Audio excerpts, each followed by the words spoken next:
آپ نے ابو بکر کی حالت دیکھی تو آنکھوں میں آنسو آ گئے۔ آپ نے جھک کر ابو بکر کی پیشانی چومی۔ اس موقع پر ابو بکر نے اپنی والدہ کے مسلمان ہونے کی خواہش ظاہر کی۔ آپ صلی اللہ علیہ وسلم نے دعا کی اور والدہ نے اسی وقت اسلام قبول کر لیا۔ اس واقعے کے بعد دونوں میں محبت اور بڑھ گئی۔ ابتدائی 3 سالوں میں کچھ اسلام لانے والے ایسے بھی تھے جو مکے کے کافروں کے غلام تھے۔ ان کافروں کو جب اپنے غلاموں کے اسلام لانے کا پتہ چلا تو ان غریبوں پر ظلم کے پہاڑ توڑنے لگے۔ ابو بکر رضی اللہ عنہ کو جب ان پر مظالم کے بارے میں معلوم ہوا تو اپنی دولت خرچ کر کے ان غلاموں کو آزاد کروانے لگے۔ انہوں نے اپنے مال سے جن غلاموں کو آزاد کرایا ان کے نام یہ ہیں: بلال بن رباح رضی اللہ عنہ، یہ امیہ بن خلف کے غلام تھے۔ وہ انہیں تپتی ریت پر لٹاتا اور سینے پر پتھر کی سل رکھ دیتا تھا، لیکن یہ اللہ ایک ہے، اللہ ایک ہے پکارتے رہتے۔ حمامہ رضی اللہ عنہا کو بھی آزاد کرایا۔ یہ بلال رضی اللہ عنہ کی والدہ تھی۔ عامر بن فہیرہ رضی اللہ عنہ طفیل بن حارث کے غلام تھے۔ ام یمس رضی اللہ عنہا قریش کے خاندان بنو زہرہ کی لونڈی تھی۔ کافر ان پر بہت ظلم کرتے تھے۔ ابو فکیہہ رضی اللہ عنہ بنو عبد الدار یا صفوان بن امیہ کے غلام تھے۔ انہیں بیڑیاں پہنا کر ریت پر اوندھا لٹایا جاتا تھا، کمر پر بھاری پتھر رکھا جاتا تھا۔ لہزیہ اور ان کی بیٹی لبینہ، زنیرہ، ان سب کو ابو بکر نے خرید کر آزاد کیا۔ ابو بکر رضی اللہ عنہ کے والد ابو قحافہ رضی اللہ عنہ اس وقت تک ایمان نہیں لائے تھے۔ بیٹے کو اس طرح دولت لٹاتے دیکھ کر ایک دن بولے: بیٹا، میں دیکھ رہا ہوں تم جن لوگوں کو آزاد کروانے پر پیسہ خرچ کر رہے ہو وہ بہت کمزور ہیں۔ تم مضبوط لوگوں کو آزاد کراتے تو وہ تمہارے کام آتے۔ اس پر ابو بکر نے جواب دیا: میں نے ان غریبوں کو اپنے فائدے کے لیے نہیں، اللہ کو راضی کرنے کے لیے آزاد کرایا ہے، وہی اس کا بدلہ دے گا۔ یہ بات سن کر ان کے والد خاموش ہو گئے۔ کافروں کا ظلم جب حد سے بڑھا تو نبی کریم صلی اللہ علیہ وسلم نے مسلمانوں کو حبشہ کی طرف ہجرت کرنے کا مشورہ دیا۔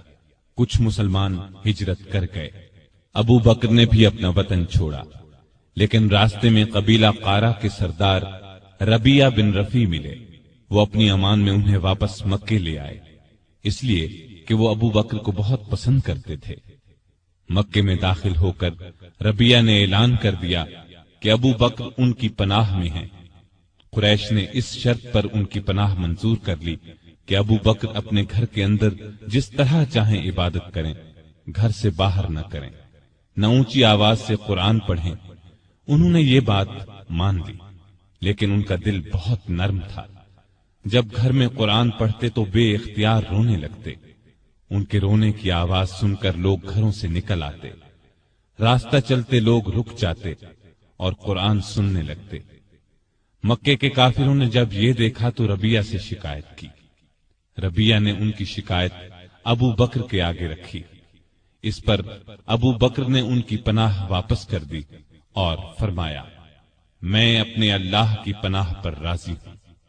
ربیہ نے جا کر کفار سے کہا کہ ابو بکر نے میری پناہ واپس کر دی ہے، اب تم جانو وہ جانے۔ بعد میں یہ ربیہ بن رفیع مسلمان ہو گئے تھے۔ ان کی کنیت ابن دغینہ تھی۔ عرب کے مسلمان بہادروں میں ان کا شمار ہوا۔ اب ابو بکر رضی اللہ عنہ پہلے کی طرح اسلام کی تبلیغ کرنے لگے۔ رسول اللہ صلی اللہ علیہ وسلم کی حمایت میں ہر وقت جان ہتھیلی پر لیے رہتے۔ کافروں نے کئی بار انہیں شدید تکالیف پہنچائی۔ ایک دفعہ نبی کریم صلی اللہ علیہ وسلم خانہ کعبہ میں نماز پڑھ رہے تھے۔ ایک کافر عقبہ بن ابی معیط نے آپ کی گردن مبارک میں چادر ڈال کر بل دینا شروع کیے۔ وہ آپ کا گلا گھونٹنا چاہتا تھا۔ ابو بکر دوڑ کر وہاں پہنچے، عقبہ کو دھکا دے کر ہٹایا اور بولے: تم ایک ایسے شخص کی جان لینا چاہتے ہو جو یہ کہتا ہے میرا رب اللہ ہے۔ اس پر عقبہ اور دوسرے کافروں نے ابو بکر کو مار مار کر ادموا کر ڈالا۔ ایسے اور کئی موقعوں پر نبی کریم صلی اللہ علیہ وسلم کی حفاظت کے لیے سینہ تان کر کھڑے ہو گئے۔ خود مار کھا لی تاکہ آپ صلی اللہ علیہ وسلم کو تکلیف نہ پہنچے۔ نبوت کے 12ویں سال معراج کا واقعہ پیش آیا۔ صبح کے وقت جب رسول اللہ صلی اللہ علیہ وسلم نے ابو جہل وغیرہ کے سامنے یہ واقعہ بیان فرمایا تو وہ مذاق اڑانے لگے اور ابو بکر کے پاس گئے اور کہا کہ دیکھو تمہارے صاحب کیسی باتیں کر رہے ہیں۔ اس پر انہوں نے جواب دیا، اگر محمد صلی اللہ علیہ وسلم نے یہ باتیں کہی ہیں تو ان کے سچا ہونے میں مجھے ذرہ بھر شک نہیں، کیونکہ سچ کے سوا آپ کی زبان مبارک پر کوئی بات نہیں آتی۔ پھر خود آپ کے پاس آئے اور پوچھا، اے اللہ کے رسول صلی اللہ علیہ وسلم، کیا واقعی آپ نے ایسا فرمایا ہے؟ آپ نے فرمایا ہاں۔ یہ سنتے ہی ابو بکر نے عرض کیا، جو کچھ آپ نے فرمایا میں اس پر ایمان لاتا اور تصدیق کرتا ہوں کہ آپ بالکل سچے ہیں۔ ابو بکر کو صدیق کا لقب اسی لیے ملا کہ انہوں نے اس موقع پر اور دوسرے موقعوں پر بھی ہمیشہ رسول اللہ صلی اللہ علیہ وسلم کی تصدیق کی اور آپ کی نبوت کی گواہی دی۔ پھر جب کافروں نے نبی کریم صلی اللہ علیہ وسلم کو قتل کرنے کا منصوبہ تیار کر لیا تو اللہ تعالیٰ نے آپ کو ہجرت کی اجازت دے دی۔ آپ ابو بکر کے پاس آئے اور انہیں بتایا، مجھے ہجرت کی اجازت مل گئی ہے۔ یہ سن کر ابو بکر نے عرض کیا، میرے ماں باپ آپ پر قربان ہوں، کیا مجھے بھی آپ کے ساتھ چلنے کی اجازت ہے؟ آپ نے فرمایا ہاں۔ یہ سن کر ابو بکر اتنے خوش ہوئے کہ رونے لگے۔ عائشہ رضی اللہ عنہا فرماتی ہیں کہ اس روز مجھے پہلی بار معلوم ہوا کہ کوئی شخص حد سے زیادہ خوشی سے بھی رونے لگتا ہے۔ پھر ابو بکر نے عرض کیا، مجھے اندازہ تھا کہ آپ ہجرت کریں گے، اس لیے میں نے 2 اونٹنیوں کو کھلا پلا کر تیار کر رکھا ہے، ان میں سے ایک آپ لے لیں۔ آپ نے فرمایا لیکن میں قیمت دے کر لوں گا۔ ابو بکر خاموش ہو گئے۔ رات ہوئی تو آپ علی رضی اللہ عنہ کو اپنے بستر پر لٹا کر گھر سے نکلے۔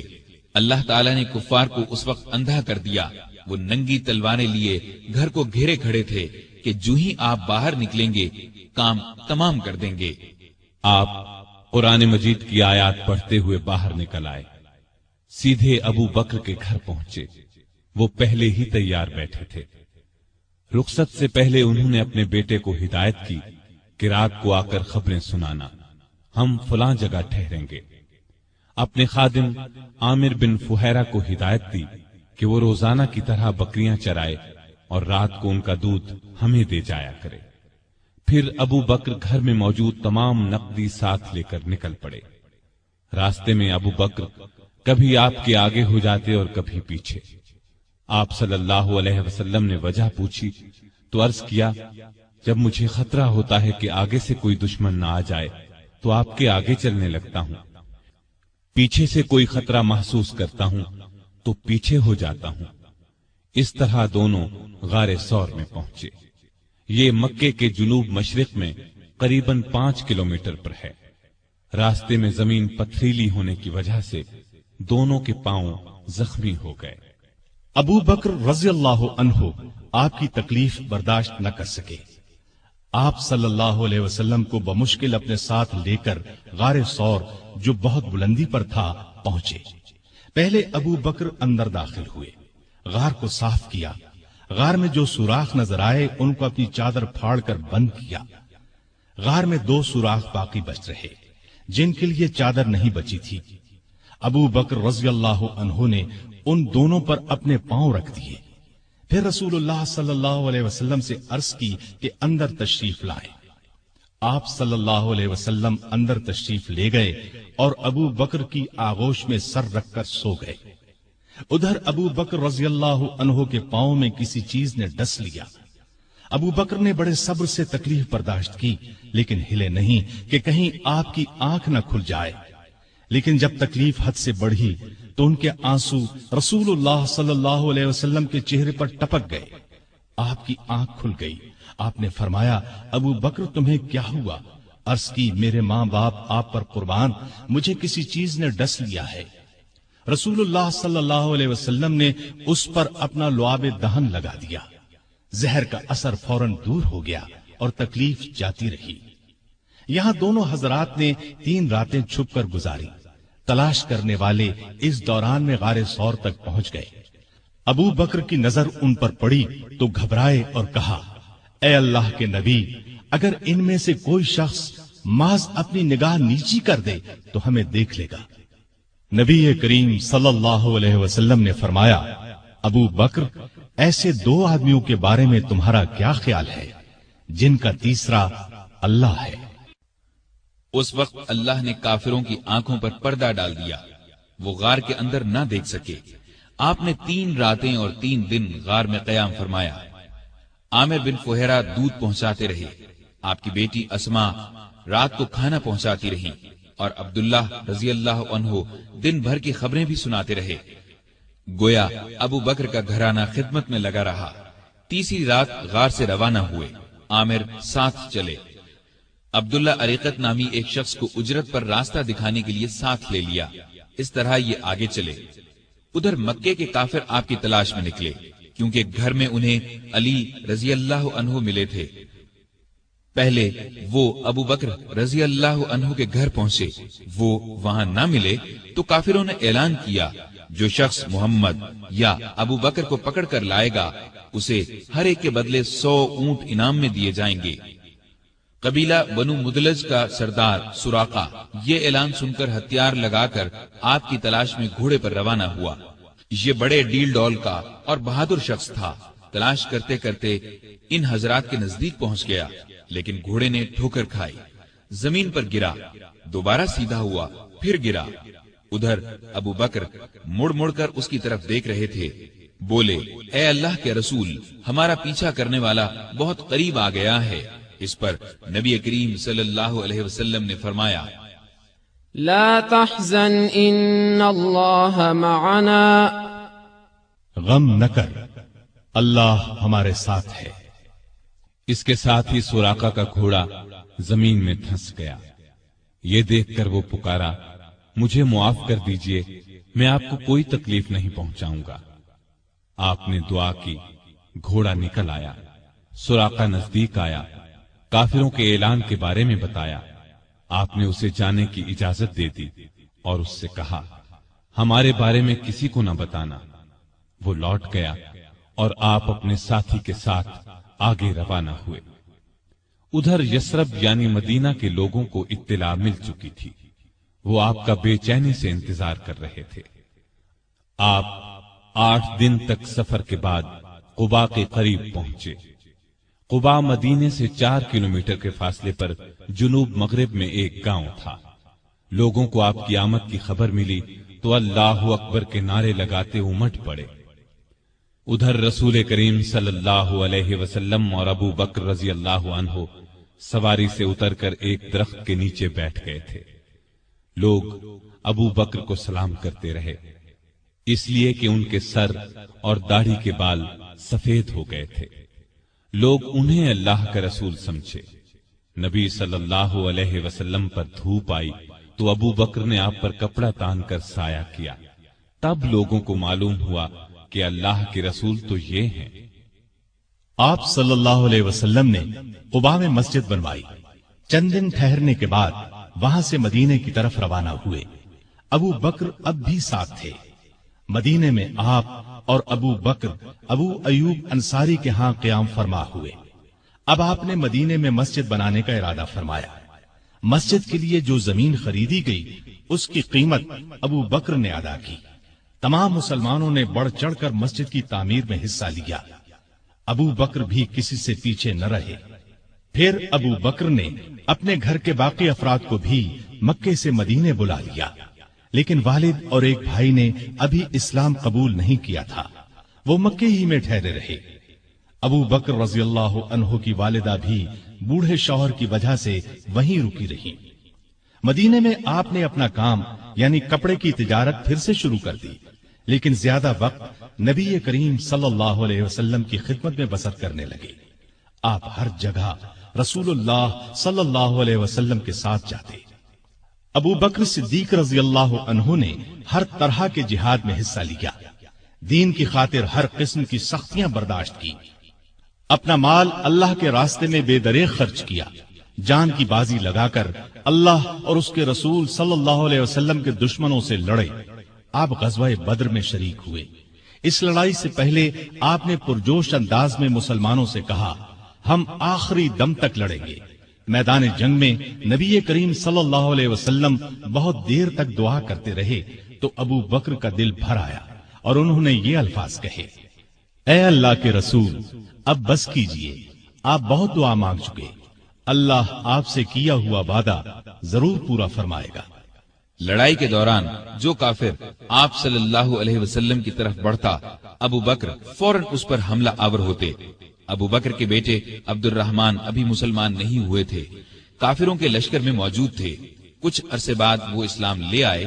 اس وقت انہوں نے بتایا، ابا جان، بدر کی لڑائی میں آپ میری تلوار کے زد میں آئے تھے، لیکن میں نے وار نہیں کیا تھا۔ یہ سن کر ابو بکر نے فرمایا، لیکن اگر تم میری تلوار کی زد میں آ جاتے تو میں تمہیں ہرگز نہ چھوڑتا۔ اس کے بعد احد کی لڑائی ہوئی۔ اس لڑائی میں مسلمانوں کے ایک دستے کی غلطی کی وجہ سے مسلمانوں کے پاؤں اکھڑ گئے۔ اس وقت کافر چاروں طرف سے آپ صلی اللہ علیہ وسلم پر ٹوٹ پڑے۔ اس وقت جن چند جانثاروں نے آپ کے ساتھ دشمن کا مقابلہ کیا، ان میں سے ایک ابو بکر رضی اللہ عنہ بھی تھے۔ خندق کی لڑائی میں ابو بکر فوج کا ایک دستہ لے کر خندق کے ایک حصے کی حفاظت کرتے رہے۔ بعد میں اس جگہ مسجد بنائی گئی جو مسجد صدیق کے نام سے مشہور ہوئی۔ بیعت رضوان کے موقع پر صلح کی چند شرائط مسلمانوں کو پسند نہ آئیں تو وہ ابو بکر کے پاس آئے اور اپنا خیال ظاہر کیا۔ ابو بکر نے ان سے فرمایا، آپ اللہ کے رسول ہیں، جس طرح اللہ حکم دیتا ہے اسی طرح کرتے ہیں، اللہ ان کی مدد کرے گا، تم ان کی اطاعت کرتے رہو، اللہ کی قسم وہ حق پر ہیں۔ خیبر کی لڑائی میں بھی ابو بکر رضی اللہ عنہ ساتھ تھے۔ فتح مکہ کے موقع پر بھی ابو بکر ساتھ تھے۔ قریش میں اب مقابلے کی تاب نہیں تھی۔ آپ صلی اللہ علیہ وسلم نے انہیں معاف کر دیا۔ ابو بکر اپنے والد ابو قحافہ کو آپ کی خدمت میں لائے۔ وہ بہت بوڑھے ہو چکے تھے، بینائی بھی زائل ہو چکی تھی۔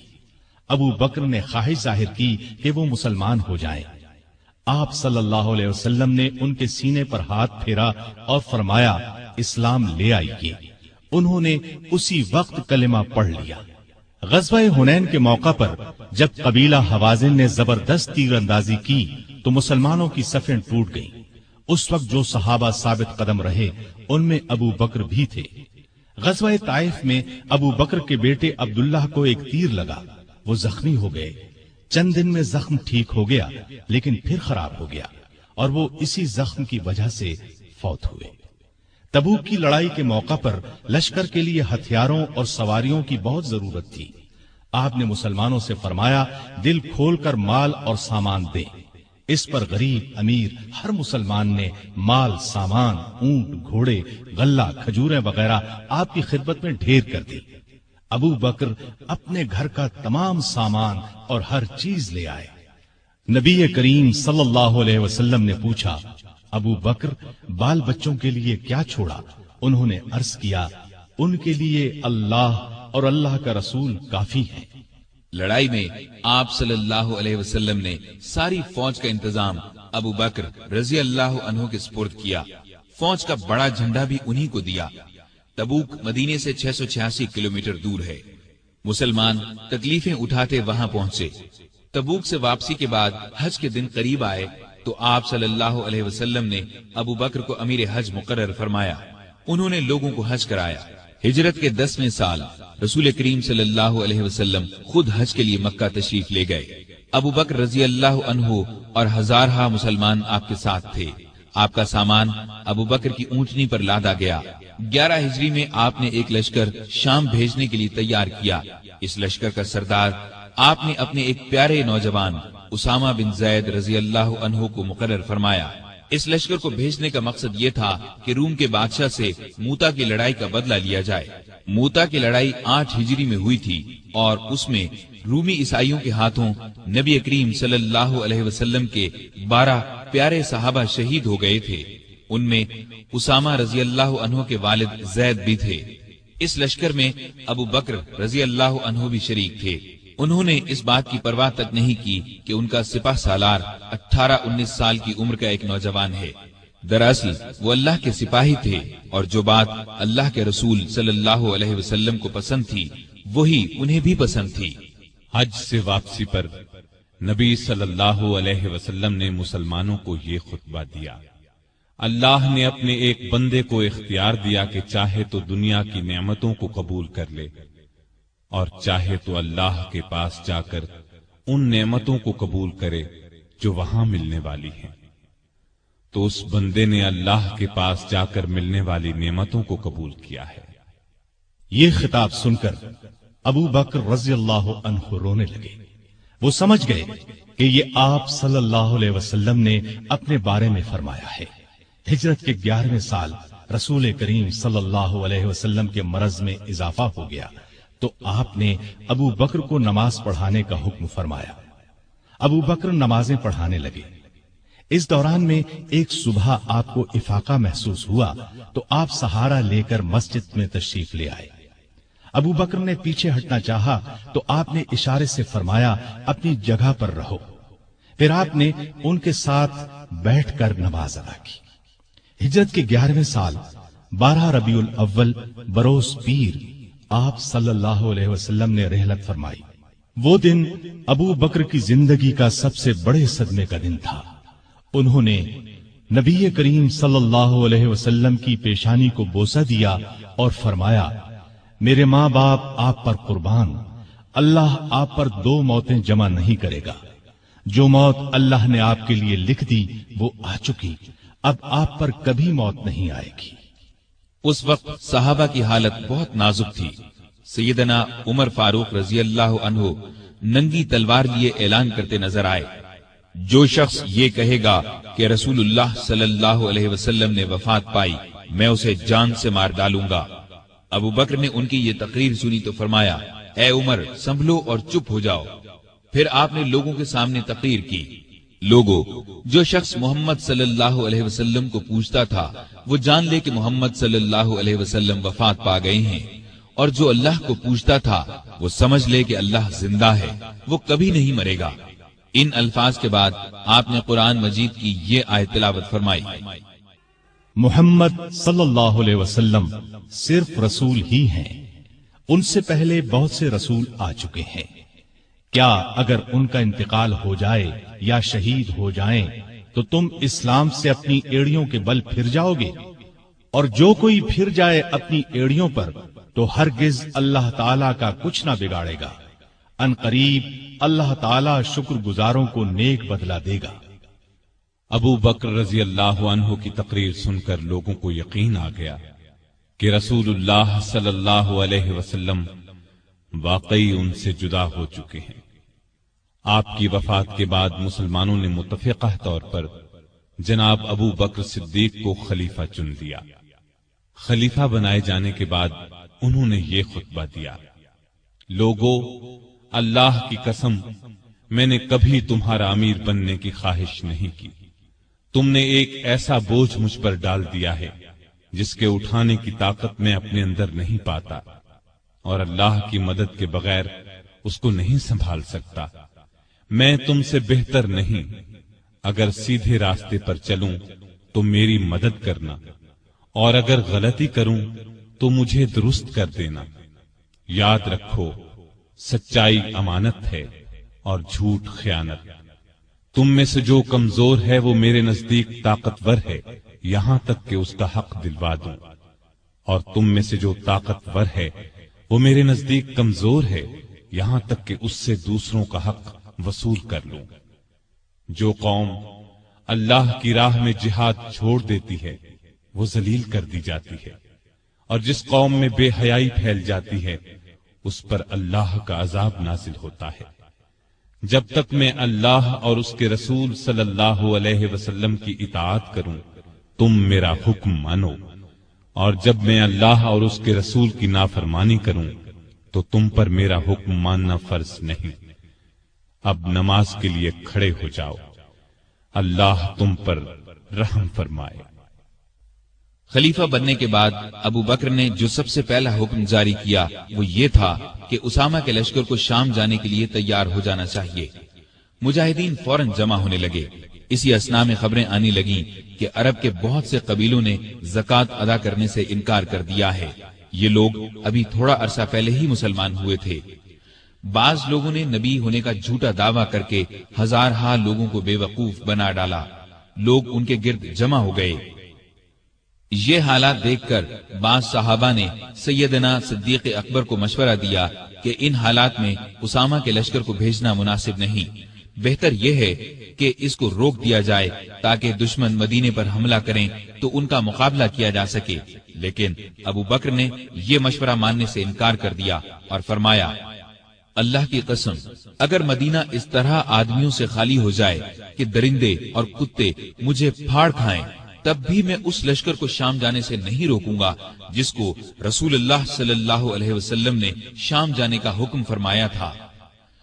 اب بعض صحابہ نے یہ مشورہ دیا کہ لشکر کا سپہ سالار نو عمر اسامہ کی جگہ کسی عمر رسیدہ تجربہ کار صحابی کو بنا دیا جائے۔ یہ سن کر ابو بکر کو غصہ آ گیا۔ انہوں نے فرمایا، یہ تم کیسا مشورہ دے رہے ہو؟ جس شخص کو رسول اللہ صلی اللہ علیہ وسلم نے لشکر کا امیر بنایا، میں اس کی جگہ کسی اور کو امیر مقرر کروں، ایسا ہرگز نہیں ہوگا۔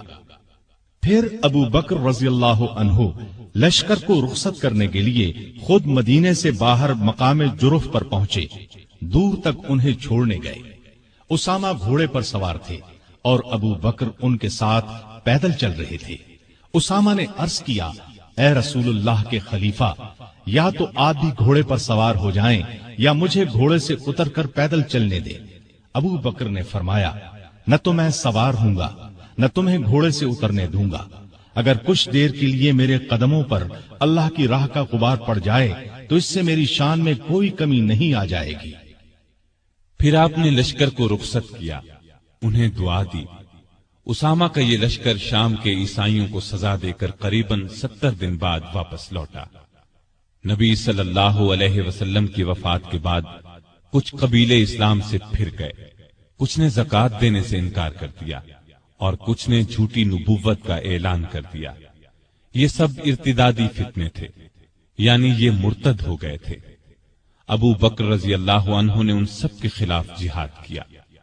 پہلے آپ نے زکوٰۃ نہ دینے والوں سے جنگ کی، انہیں شکست دی۔ پھر خالد بن ولید اور دوسرے سپہ سالاروں کے لشکر جھوٹے نبیوں کی طرف روانہ کیے۔ مسیلمہ کذاب سب سے بڑا جھوٹا نبی تھا۔ خالد بن ولید کے لشکر نے اسے شکست فاش دی۔ اس لڑائی کو یمامہ کی لڑائی کہا جاتا ہے۔ مسیلمہ بھی اس جنگ میں مارا گیا۔ 10,000 مرتد ہلاک ہوئے۔ مسلمانوں کے لشکر میں سے 1,000 شہید ہوئے۔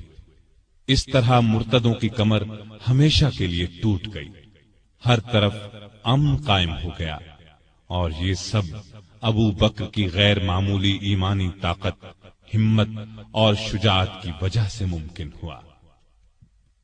اس کے بعد آپ کا ایک خاص کارنامہ یہ ہے کہ آپ نے قرآن کو ایک جگہ جمع کروایا، کیونکہ اس وقت قرآن مجید مختلف جگہوں پر لکھا ہوا تھا۔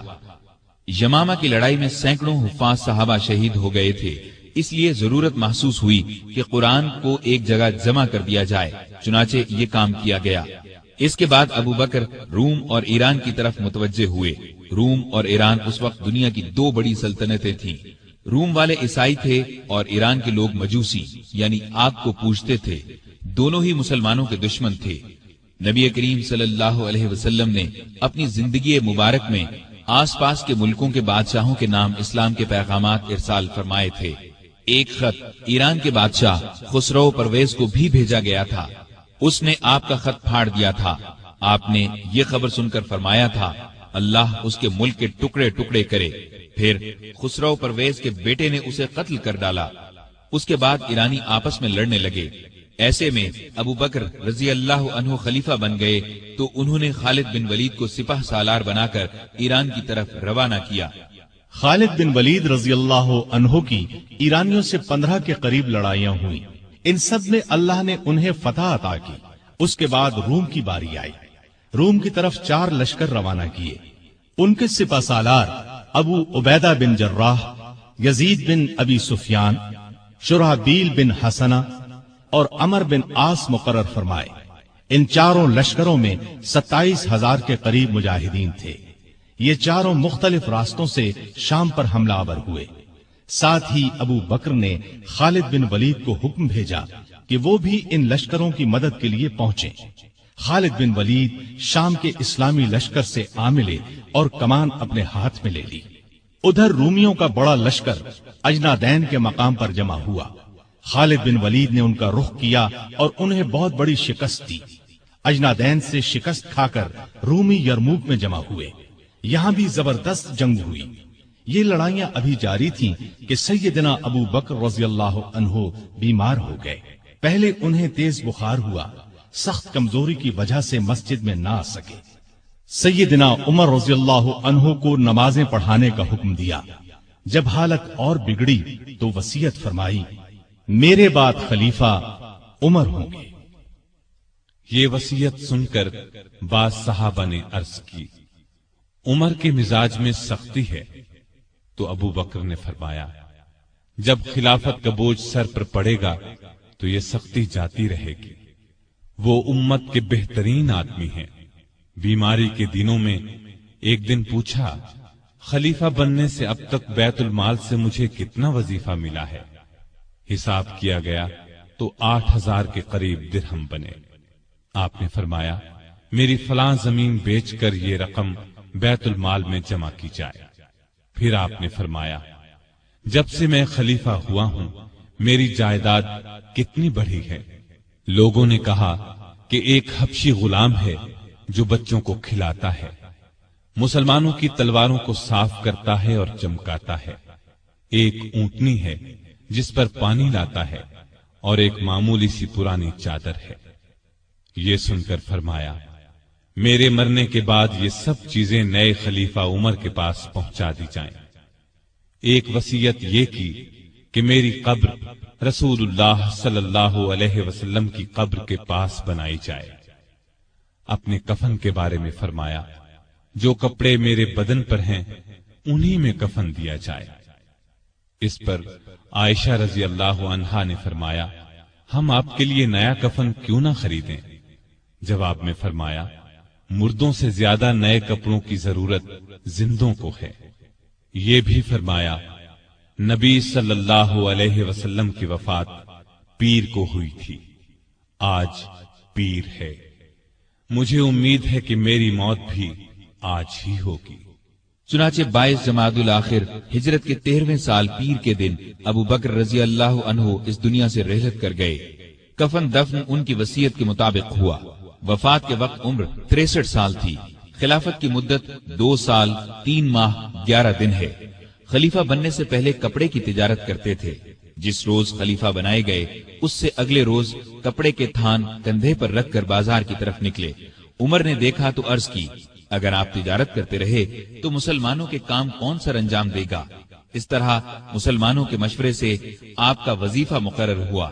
یہ اتنا تھا جتنا ایک عام آدمی کا خرچ ہوتا ہے۔ وفات کے وقت یہ بھی اپنی زمین فروخت کر کے بیت المال میں جمع کرانے کی وصیت کر دی۔ اس وصیت کے مطابق جب یہ رقم بیت المال میں جمع کرانے کے لیے سیدنا عمر فاروق کی خدمت میں لائی گئی تو عمر رو پڑے۔ آپ کی شکل نورانی، قد درمیانہ، جسم دبلا پتلا، رنگ گورا تھا۔ لباس بہت سادہ پہنتے، عبادت کا بہت شوق تھا۔ دن کو روزہ رکھتے، رات کو قیام کرتے، تلاوت کے وقت اتنا روتے کہ داڑھی تر ہو جاتی۔ قرآن اور حدیث کے بہت بڑے عالم تھے۔ آپ سے مروی 42 احادیث ہیں۔ لکھنا پڑھنا بھی جانتے تھے۔ مختلف اوقات میں 5 شادیاں کی، 3 بیٹے اور 3 بیٹیاں تھیں۔ ان کے نام یہ ہیں: عبداللہ، عبد الرحمن، محمد، اسما، عائشہ اور ام کلثوم رضی اللہ عنہم۔ گھر والوں سے بہت محبت کرتے تھے، لیکن سب سے زیادہ نبی کریم صلی اللہ علیہ وسلم سے محبت کرتے تھے۔ اس محبت کا الفاظ میں بیان ناممکن ہے۔ ہر وقت اپنی جان نبی کریم صلی اللہ علیہ وسلم پر قربان کرنے کے لیے تیار رہتے تھے۔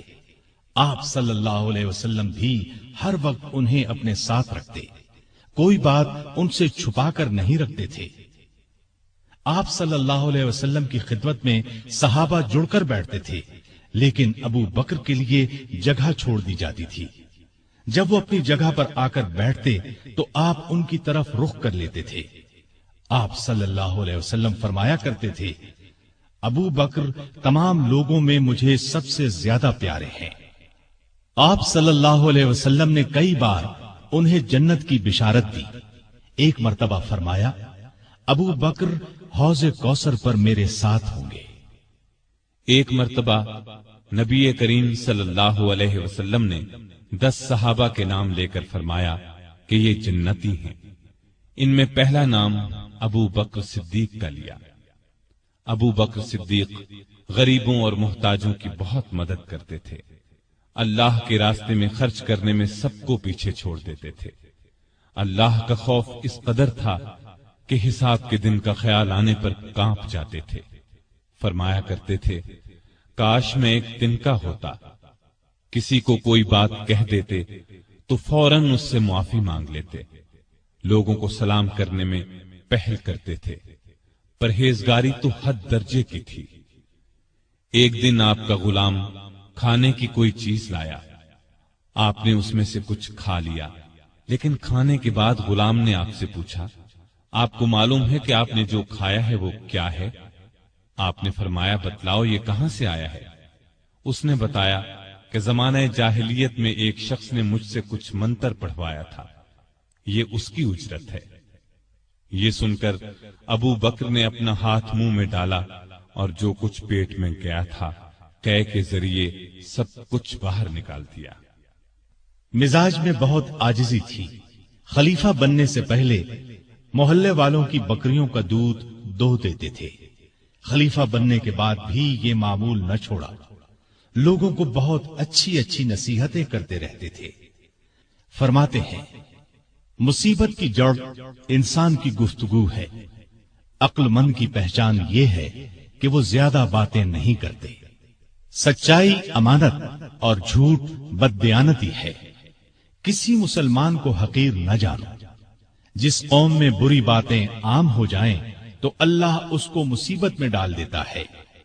ہر اچھے کام کے ثواب کا ایک اندازہ ہے، لیکن صبر کا ثواب بے اندازہ ہے۔ گناہ سے توبہ کرنا ضروری ہے، لیکن گناہ سے بچنا اس سے بھی زیادہ ضروری ہے۔ اس دن پر رو جو تیری عمر سے گزر گیا اور تو نے اس میں کوئی نیکی نہیں کی۔ اللہ تعالیٰ اس وقت تک نفلی عبادت قبول نہیں کرتا جب تک کہ تم فرض ادا نہ کرو۔ جو قوم جہاد کو چھوڑ دیتی ہے اللہ اس کو ذلیل کر دیتا ہے۔ مظلوم کی بد دعا سے بچو، کیونکہ اللہ اس کو فوراً سن لیتا ہے۔ علم بغیر عمل کے بیکار ہے۔ بروں کے پاس بیٹھنے سے اکیلے بیٹھ رہنا بہت اچھا ہے۔ دوائیں کھا کھا کر صحت مند نہیں بنا جا سکتا۔ جس پر نصیحت اثر نہ کرے اس کا دل ایمان سے خالی ہے۔ مسکین اور محتاج کو عاجزی اور ادب سے خیرات دو، اس لیے کہ خوشی سے خیرات دینا اس کے قبول ہونے کی نشانی ہے۔ اللہ سے شرم کرو۔ ہر کام کرتے وقت یاد رکھو اللہ تمہیں دیکھ رہا ہے۔ بڑائی پرہیزگاری میں ہے اور عزت عاجزی میں۔ آپس میں بھائی بھائی بن کر رہو جیسا کہ تمہیں اللہ نے حکم دیا ہے۔ ایک دوسرے سے تعلق مت توڑو، کسی سے حسد نہ کرو اور نہ کسی کے خلاف دل میں کینہ رکھو۔ سامعین محترم، ابھی آپ دارالسلام اسٹوڈیو سے خلفائے راشدین کا پہلا حصہ خلیفہ راشد سیدنا ابو بکر صدیق رضی اللہ عنہ سماعت فرما رہے تھے۔